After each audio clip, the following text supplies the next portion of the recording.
everyone, Nicholas here from Crippled Tech, and welcome back to another video on this channel. And today I'll be sharing my rough thoughts on this Illegear Apex 32 Ultra 4K monitor after using it for about a month. So I'm here with a video on my rough thoughts on this particular monitor.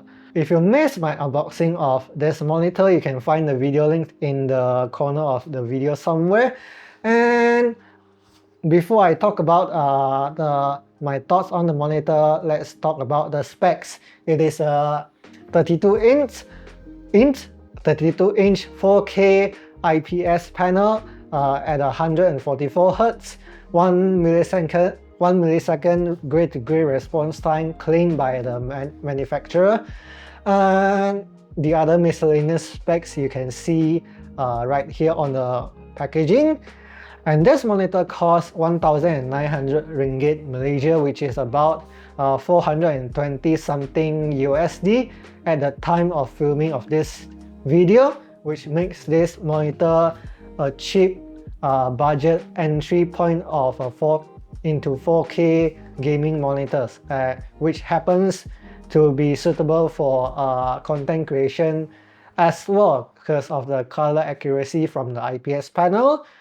In a month of usage, I've browsed the web, watched a lot of YouTube videos, edited videos and thumbnails for YouTube for this channel particularly, and played some games. So my thoughts are based on a combined mixed use case scenario. You see me reading a lot because I have a lot of points written down and I don't want to miss any points. So I'll start with the resolution and refresh rate because that's the main upgrade of the monitor.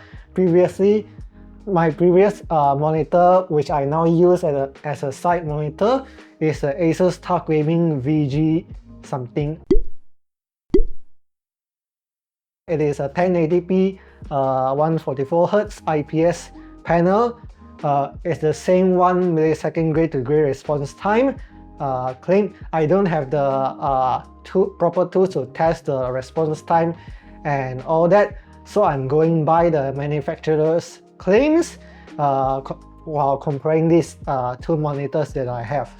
So coming from a 1080p display, 4K definitely looks sharper, clarity is significantly improved, and combined with the size increase from 23.8 inches to 32 inches, day-to-day usage, browsing web, watching videos and such, it is the experience of that is improved a lot by just upping the resolution and increasing the size.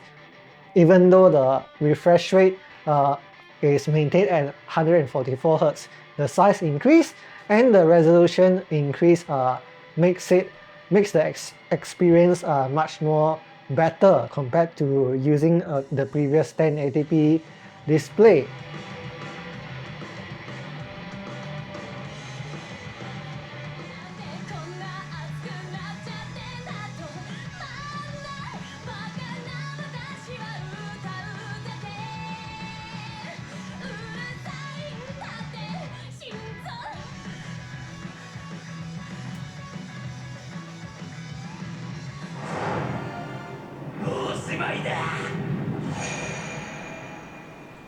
霞の呼吸、七の肩、おぼろ。ね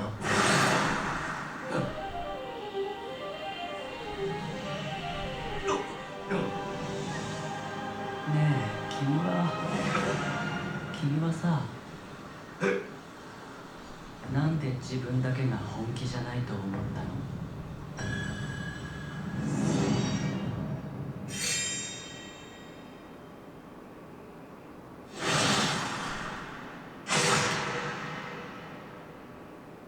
？The downside to this is in gaming, where demanding games, which are a lot of games that I play or plan to play, are harder to run at a higher resolution. So most games that I play, I have to go into the graphics settings and tweak it, turn it down while maintaining the resolution, maybe turn on some features like DLSS.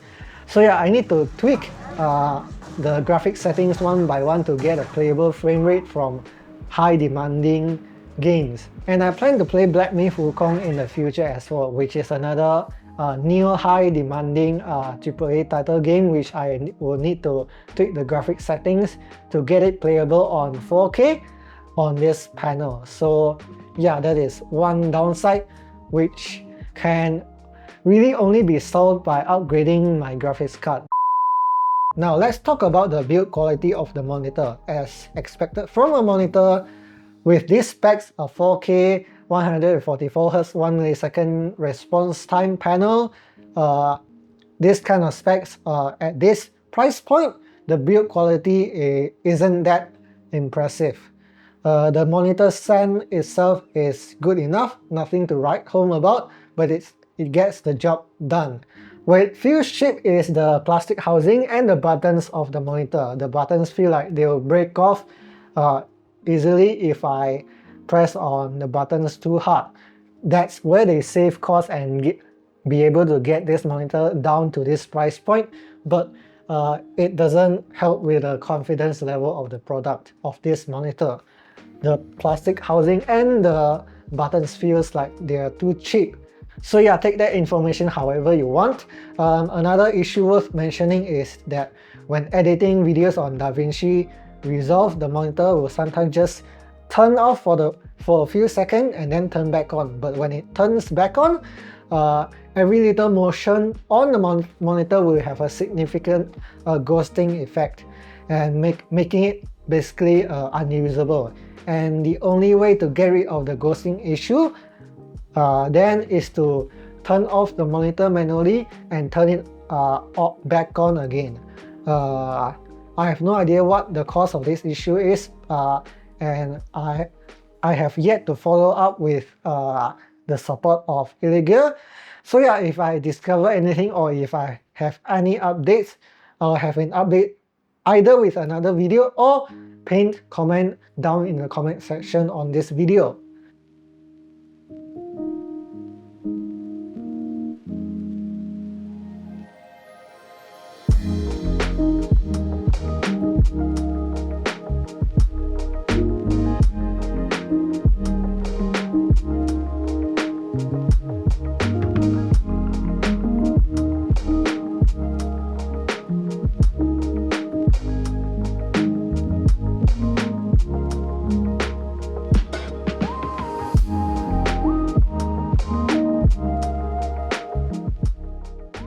And I think that is about it. Let me just double check if I missed any talking points. I don't think so. So yeah, in summary, the Illegear Apex 32 Ultra is recommended only for those who want 4K gaming / production at a budget. There are other better options out there with more features and better build quality if you have more budget, or if you don't need 4K. If you want a higher resolution than standard 1080p and you don't need 4K, just aim for 1440p.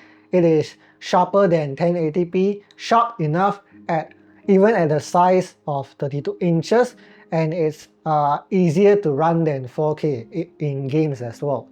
So after about a month of using this Illegear panel, my verdict on this monitor is that it is a budget entry point into 4K gaming / productivity, recommended for those who are on a budget that needs 4K and are in the brand service operating region, which is Malaysia and I think Singapore as well. I'll put a correction up on screen if I'm wrong.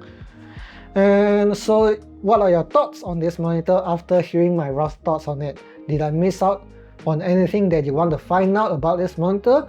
And what monitor are you currently running? What resolution, what brand, what size? And what is your main use case? Gaming, productivity, and whatnot. Let's have a discussion in the comment section down below. Nicholas でした。ご視聴ありがとうございました。また次の動画でお会いしましょう。じゃあね。